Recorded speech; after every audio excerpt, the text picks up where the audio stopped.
ဒီနေ့မှာကျမက DJI Osmo Nano အခုပဲဝင်လာပါတယ်ကျမမှာငကိုတုံးနဲ့က DJI Osmo Pocket 3ရှိပါတယ် user တယောက်အနေနဲ့ DJI Osmo Pocket 3နဲ့ Osmo Nano တို့ရဲ့အဓိကကွာခြားချက်ကလေးကိုပြောပြပေးပါမယ်ဒီ Osmo Pocket 3 user တယောက်အနေနဲ့ Osmo Nano သုံးကြည့်လိုက်တဲ့အချိန်မှာပထမဆုံးခံစားရတာတော့ face tracking ပေါ့နော်ဒီ Osmo Pocket 3ကကြာလို့ရှိရင်ကိုယ့်ရဲ့မျက်နှာကိုမှတ်ထားပြီးတော့မျက်နှာသွားတဲ့နောက်ကို gimbal လေးကလိုက်ပြီးတော့ရိုက်ပေးတယ်ဒါပေမဲ့ Osmo Pocket 3ကတော့Osmo Nano ကတော့ gimbal နဲ့လာတာလည်းမဟုတ်တဲ့အတွက်ကြောင့်မို့လို့သူက face tracking ကိုမလုပ်ပေးနိုင်ဘူးဒါပေမဲ့ဒီလိုဖြစ်တာကလည်းသူ့ရဲ့ use ကိုကသူက outdoor use တွေ activities တွေကိုရိုက်ဖို့အတွက်တားတာဖြစ်တဲ့အတွက်ကြောင့်မို့လို့လုံးလို့မရတာဖြစ်ပါတယ်နောက်တစ်ခုကျမတို့ရန်အသုံးများတဲ့အထက်ကနေမှမတူညီတာတစ်ခုကကျတော့ zoom ပေါ့နော် Osmo Pocket 3ကတော့ zoom ဆွဲလို့ရတယ် Osmo Nano ကတော့ zoom ဆွဲလို့မရဘူးနောက်တစ်ချက်ကကျတော့ battery life မှာဆိုရင် Osmo Pocket 3က Nano ထက်စာလို့ရှိရင်ပို့ပြီးတော့ battery life က3ခန့်တာကိုတွေ့ရပါတယ်နောက် heat issue အနေနဲ့ကတော့ Osmo Nano လေးကိုရိုက်ကြည့်တဲ့အချိန်မှာမိနစ်အနည်းငယ်ကြာတဲ့အခါမှာ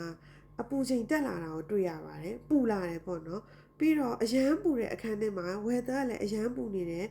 battery ကလည်းတိတ်ပြီးမကြံတော့တဲ့အချိန်မှာစိတ်တိုက်ရိုက်ပြီးရဲ့အခါမှာဒီ device ကအရန်ပူနေပြီး recording ဆက်မလုပ်နိုင်တော့ဘူးဆိုပြီးတော့ရပ်သွားတာကိုတွေ့ရပါတယ်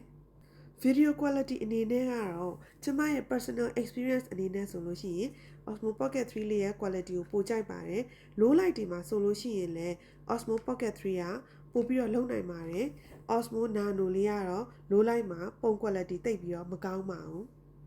ကားသွားတဲ့အချိန်မှာရိုက်ကြည့်တာတော့ Osmo Nano နဲ့ရိုက်ထားတဲ့ video လေးတွေကအရန်ကို smooth ဖြစ်တာတွေ့ရပါတယ်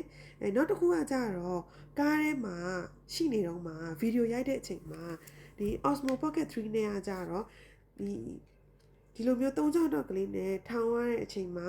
ပြုတ်ကြတာမျိုးတွေဖြစ်တယ်။နောက်ဒီ၃ချောင်းတောက်ကိုဖြုတ်သွားပြီးလို့ရှိရင်ဆီလီကွန်လေးနဲ့ base ထူထူလေးလည်းရှိတယ်။အဲ့အားလေးနဲ့ထောင်တဲ့အခါမှာလည်းပြုတ်ကြတာကိုတွေ့ရတယ်။ဒီ Osmo Nano လေးကကြတော့